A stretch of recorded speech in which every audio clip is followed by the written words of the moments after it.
O segundo livro de Samuel. Capítulo 11. Na primavera seguinte, época do ano em que os reis costumam sair para a guerra, Davi mandou que Joabe, os seus oficiais e o exército israelita fossem atacar os inimigos.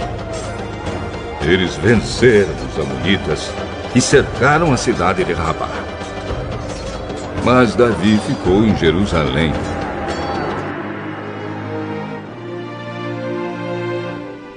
Uma tarde, Davi se levantou, depois de ter dormido um pouco, e foi passear no terraço do palácio.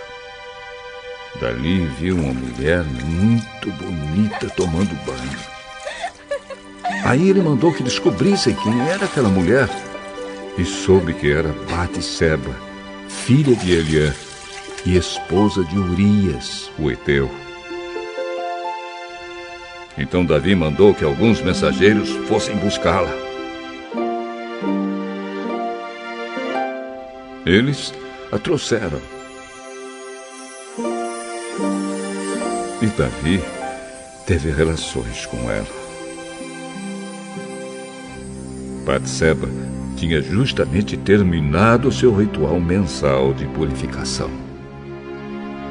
Ela voltou para casa e depois descobriu que estava grávida e mandou um recado a Davi contando isso. Davi mandou então esta mensagem a Joabe: mande que Urias, o heteu, venha falar comigo. E Joabe obedeceu.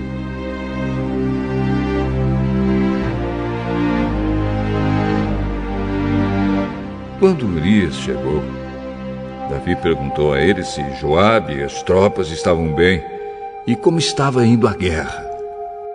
Depois disse a Urias: vá para casa e descanse um pouco.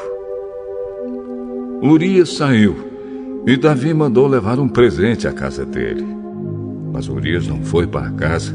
Em vez disso, dormiu no portão do palácio, junto com os guardas do rei. Quando Davi soube que Urias não tinha ido para casa, perguntou-lhe: você acaba de voltar, depois de ter ficado fora muito tempo? Por que não foi para casa?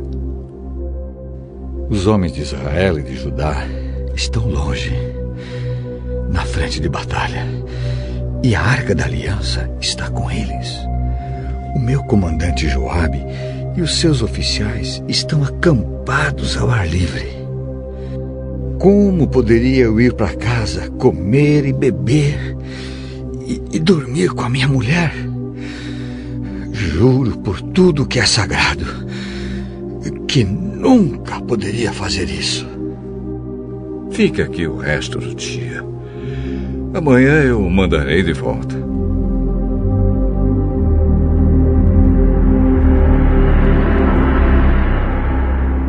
E Urias ficou em Jerusalém naquele dia e no dia seguinte.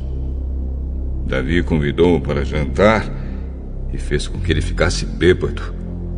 Mesmo assim, Urias não foi para casa naquela noite. Em vez disso, dormiu no seu cobertor no quarto da guarda do palácio.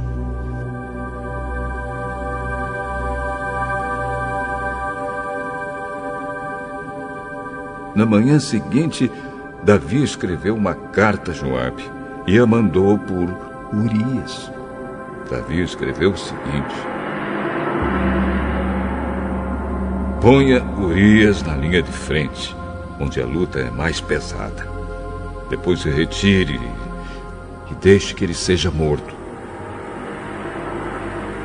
Por isso, enquanto estava cercando a cidade, Joabe mandou Urias para um lugar onde sabia que o inimigo estava mais forte.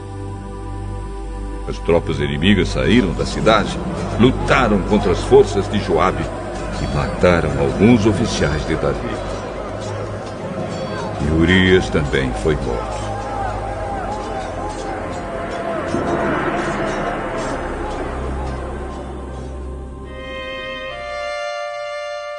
Então Joabe mandou a Davi notícias da batalha.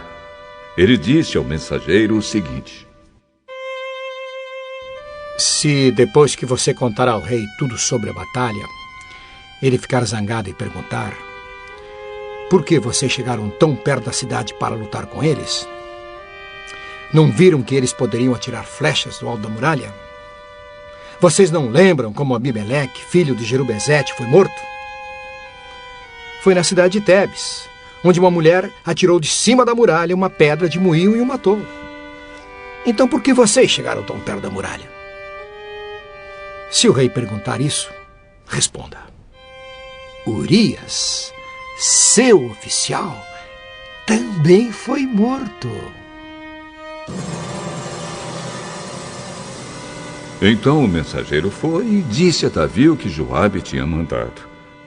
O mensageiro disse assim: os inimigos eram mais fortes do que nós e saíram para fora da cidade para lutar em campo aberto, mas nós os forçamos a voltar para o portão da cidade. Então eles atiraram flechas do alto da muralha contra nós e alguns dos seus oficiais foram mortos. E o seu oficial, Urias, também morreu. Davi respondeu ao mensageiro: anime Joabe e diga-lhe que não fique preocupado, pois numa batalha nunca se sabe quem vai morrer. Diga-lhe que ataque com mais força até conquistar a cidade. Batseba soube que o marido tinha morrido e chorou por ele. Depois que passou o tempo de luto, Davi mandou trazê-la para o palácio. Ela se tornou sua esposa e lhe deu um filho. Mas o Senhor não gostou do que Davi tinha feito.